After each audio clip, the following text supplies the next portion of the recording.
Hi friends, you welcome to Shyam Institute. We will discuss today's current affairs. Have a look at these headlines. Grand Cross of the Makarios 3, a Chancellor of the Chanakya University, UNESCO's Creative City of the Gastronomy.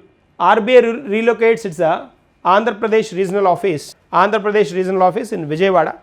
In addition to these headlines, we will discuss some more points, additional points. Okay. Then moving forward with the first and foremost one, Grand Cross of Makarios 3. Grand Cross of Makarios 3. This is the special honor given to the Prime Minister of India by Cyprus. Cyprus is a European country. Cyprus, European nation. The Prime Minister is in visit of this particular country 15th and 16th. 15th June, 16th June, he visited this particular country these 2 days. So he went from here like to Canada, and then thereafter then he reaches Croatia. Anyways, earlier than yesterday we discussed that. So three countries trip, and then here like if you observe, this is the 23rd honor to the Prime Minister from different countries. 23rd honor to the Prime Minister of India. And like if you observe this particular one, this is the first foreign visit of a Prime Minister of India, then after Operation Sindoor. That is also a special thing.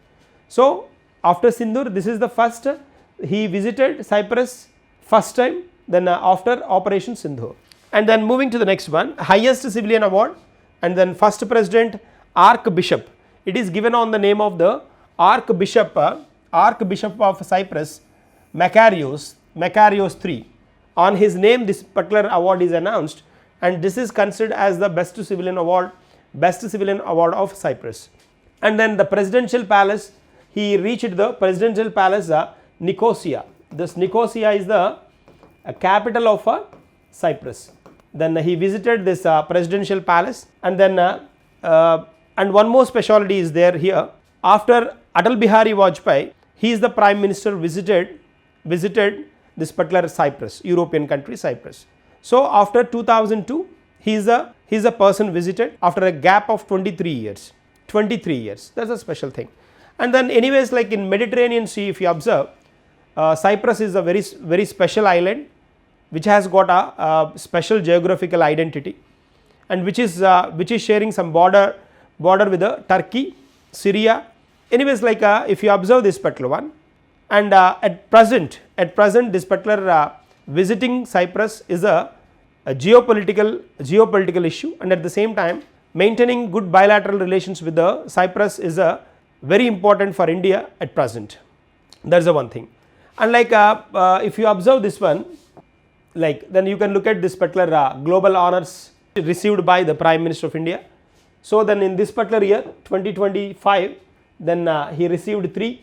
The one is from Mauritius, Sri Lanka, and then this is the Cyprus is a 23rd, 21st Mauritius, 22nd Sri Lanka. This Mauritius on January month, Sri Lanka in March month, and this is on June month. So then 3 awards as of now in 2025.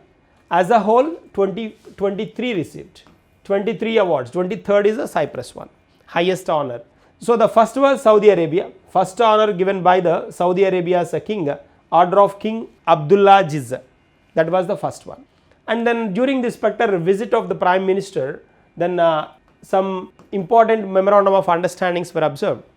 And like NSE and CSE, National Stock Exchange of India and Cyprus Stock Exchange were then came to an MOU, and UPI, Unified Payment Interface in Cyprus for cross-border payments with the Euro Bank, then signed by the Indian government. So 2 major agreements, one is stock exchange related, the other one is payments related. So online payments or digital payments wise. And then the importance of this particular Cyprus, that if you observe, in 2026 then it is going to maintain or hold the European Union Council. 2026 European Union Council going to held at Cyprus. And then special geographical location, as I mentioned earlier, which is very next to the Mediterranean Sea. And then rich gas reserves also there for this particular one. And anyways, Turkey is a good ally of Pakistan, and then this Turkey and Cyprus has no good relations since 1970s, and then Cyprus has got a freedom from Britain in 1960, and it is a Commonwealth nation, is a British colony we can say. So then it plays its location plays a very important role in a economic corridor as well. India Middle East economic corridor as well, IMEC as well, it plays an important role, Middle East economic corridor. So then these many important things are there or included with this particular Cyprus. That is the reason then this particular visit plays very important role in the geopolitical conditions of the Asia, we can say, Asia and Europe we can say. So like island country, so in Mediterranean Sea, these many things involved with this Cyprus. So Cyprus visit then brought several advantages to India and Cyprus as well. So Cyprus, like Turkey in Operation Sindoor, if you observe, for the Pakistan military, then Turkey supported a lot. So like then to put the check to the Turkey, certainly then Cyprus is a very important geographical location for us. That's a part. And then moving to the next one, India's textile exports. India's textile exports, then the Commerce Secretary Sunil Bhartwal recently announced then vision to scale the textile export. It's a vision to scale the textile exports to $100 billion export capacity. $100 billion export capacity by 2030-31. So what is the capacity? $100 billion, 100 billion rupees, not dollar, 100 billion rupees capacity exports then by 2030-31. And moving to the next one, Rotax Euro Trophy. This is observed in Europe. So it is a Formula 1 race. Then the specialty is that 10-year world Atika Mir. 10-year world Atika Mir reached top 10th position, and she became the first Indian to secure top 10 and finished the Rotax Euro Trophy, and which is called a Rotax Trophy or also called a rimset. So this is the very special championship. As of now, no Indian Formula 1 racer reached up to 10th position. That is the specialty of Atika Mir, Formula 1 racer. And the next one, 6,405 crores of worth of railway project aligned among three states of India, Andhra Pradesh, Karnataka and Jharkhand, which may cover the 7 districts of these 3 states with a total worth of 6,405 crores of railway projects. Then they are going to get aligned, and then the attention is that for doubling of tracks in Andhra Pradesh, Karnataka and Jharkhand will possible. And like then if you observe the districts covers under these 3 states, the Anantapur of Andhra Pradesh will cover here, Chitradurga of Karnataka and Kodarn of Jharkhand. These 3 major districts which are having the good natural resources, so then may get joined in this particular railway expansion concept. So this was announced by the railway minister with a capacity of 6,405 crores worth of these railway projects, officially approved by the CCEA, Cabinet Committee on Economic Affairs. CCEA approved this particular one, this project. Cabinet Committee on Economic Affairs, then which is under control of Prime Minister Office, which is under control of Prime Minister or Prime Minister Office we can say.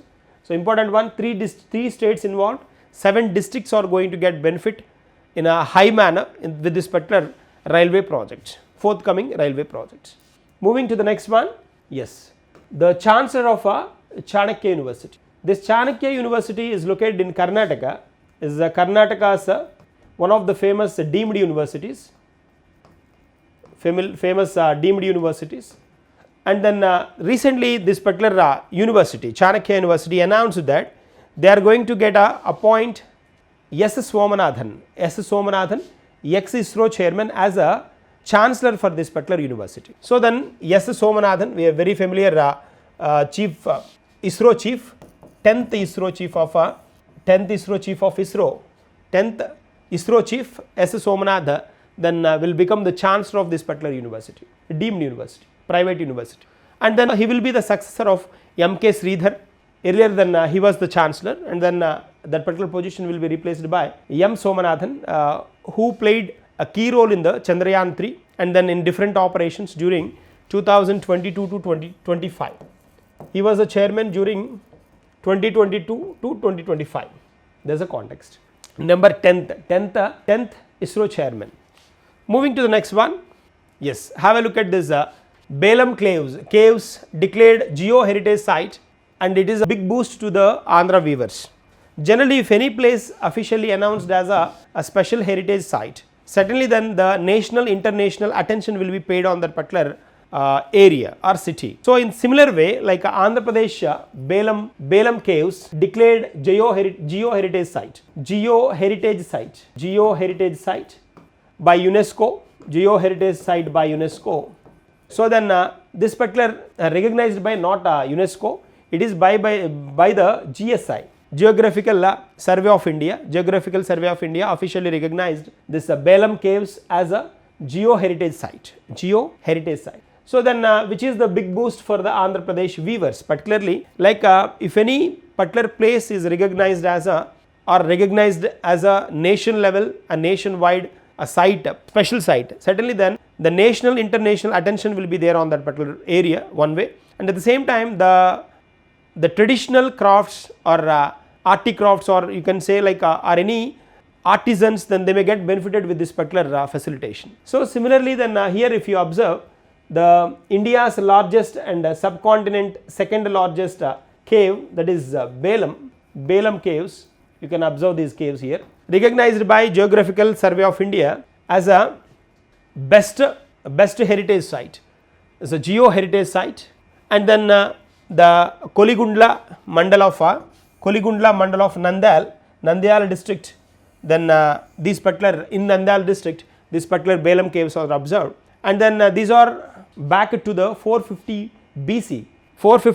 Then since then 450 BC, then these particular Balum caves have been observed here, and then they have got very good heritage or a rich heritage site of Andhra Pradesh, we can say. So, with this particular recognition, the weavers near and hereby, they get benefited with they can sell their goods whatever they prepare with the international exposure of this particular a tourist place.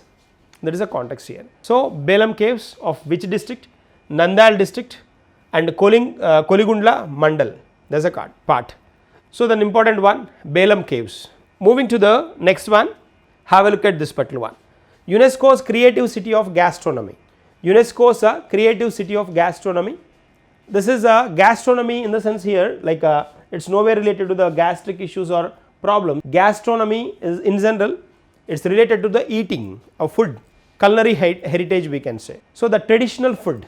A particular city called Lucknow, anyways we know, which is nominated for UNESCO's creative city of gastronomy, a culinary heritage which was officially ruled by the several people and several dynasties with their different cultures. So, then it has got a very different culinary heritage.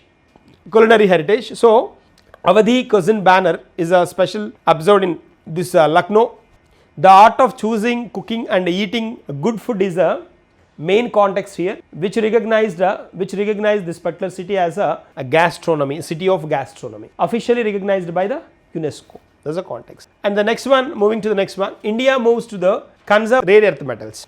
So, these rare earth metals has got they are grabbing the attention of the geopolitical market at present. Recently, America it emphasized Ukraine to saying that like the agreements or special agreements done by the America with the Ukraine in context of rare earth metals. So, then Ukraine is a hub actually. So, then US has got very good rare earth metals export related agreements with the Ukraine recently. And then these particular rare earth metals are very useful in preparation of the weapons, missiles and those. So, then these are very less available in different nations. Like similarly, China recently stopped then providing or exporting these particular rare earth metals to India. Similarly, India stopped then exporting these rare earth metals available in India to the Japan. There's a reason here, like India moved to conserve rare earth. So it started protecting its rare earth metals, because this plays a very key important role, or key role, or pivot role in preparation of these missiles, guns, armory related weapons in general. So then halt exports to the Japan. Recently India announced this particular one to safeguard the domestic rare earth metals, to safeguard the rare earth metals of India. And then recently it was happened before this India halting exports to Japan, then India faced this particular problem with China. China stopped exporting these particular rare earth metals to India. So that is a part, counter turn. Okay. So India moved to the conserve rare earth metals, important one. They may ask question saying that with which country, then recently then with which country India stopped or India halted sending or India exporting these are rare earth metals, that is Japan. There is a context here. Moving to the next one, have a look at this Udyog Kranti. Udyog Kranti is a concept, is a scheme introduced by the Punjab government. It is a comprehensive revolution. So then whatever the permissions or clearance, whatever the guarantees, all approvals, then if they provide, they are going to approve an industry in 45 days. Complete clearance in 60 to 120 days. So these are the special things announced by the Punjab government to encourage the entrepreneurs and to start the industries, to provide more and more jobs to the youth in general. That is the context here. And Fast Track Punjab portal, they are going to introduce track all the permissions or clearances to the industries, and self certification system, unique colored stamp papers, unique color, same color papers, so no different papers for different conditions on those, and collaboration with the other states, generally then approval, giving approval, these particular state governments, they delay in giving approvals to the industries. So then if they come out of this particular condition, certainly then there is enough room for the entrepreneurs to start their business, as well as then they can allow the people to get more and more jobs. That is the intention behind introducing a concept called Udyog Kranti. That is the one. Moving to the next one, RBI locates its Andhra Pradesh regional office. So Andhra Pradesh regional office, generally then we can observe this regional office of Reserve Bank of India, RBI in Hyderabad. When it was a common capital, then Hyderabad served as a regional office of RBI's regional office, served as a common regional office for these two states. But right now, then 2014 onwards, after the bifurcation, then this is the first time RBI announced, like they are going to get introduced a regional office, and they are officially inaugurated at Vijayawada. At Vijayawada, the T. Ravishankar, the deputy governor of RBI, recently deputy governor of RBI inaugurated this particular regional office of Reserve Bank of India in Vijayawada. Very soon then it may get shifted to Amravati, or then they may get introduced a new regional office in Amravati as well. That is a part. So this is the Andhra Pradesh first regional office. And then earlier it was in Hyderabad, as I mentioned earlier, it was in Hyderabad. So that is all about this particular regional office of Reserve Bank of India. Moving to the next one, and the important one, the June 17th observed as a World to Combat Desertification. Then we know all about desertification. Desertification is nothing but if the particular land is not in use, simply then after some time then it may become a desert in general, or then it may not be fruitful for the long period. So to make the land fruitful and then useful for the people, it may be in any part of the world, any corner of the world. So then this, to create awareness, this particular day is observed. This was officially announced by United Nations General Assembly, UNGA. This particular day was officially announced by United Nations General Assembly in 2019. Then since then we have been following 17th June as a World to Combat Desertification. So the main intention behind introducing or creating awareness about this particular day is that then restoring the land and making useful to the people to grow something or to gaze something in that particular area. That is the context here. So then restore 1.5 billion hectares of the land by 2030 is the main agenda here. And then this year's World Day to Combat Desertification and the drought also aims to build a $1 trillion land restoration economy. $1 trillion. So if the particular land is restored, 1.5 billion hectares of land is restored, certainly then a trillions of economy will build with that particular amount, particular hectares. That is the intention behind this particular one. And then 2025 theme, if you observe, the theme for the year 2025, restore the land as we discussed like now, and unlock the opportunity. Unlock the opportunities. These are the this is the present theme of the 2025 year. That's the intention. So June 17th observed as a world to combat the desertification. World to combat the desertification. There's a point here. These are the current affairs for the day. We'll meet in tomorrow's session with the continuation of this one. Thank you and all the best.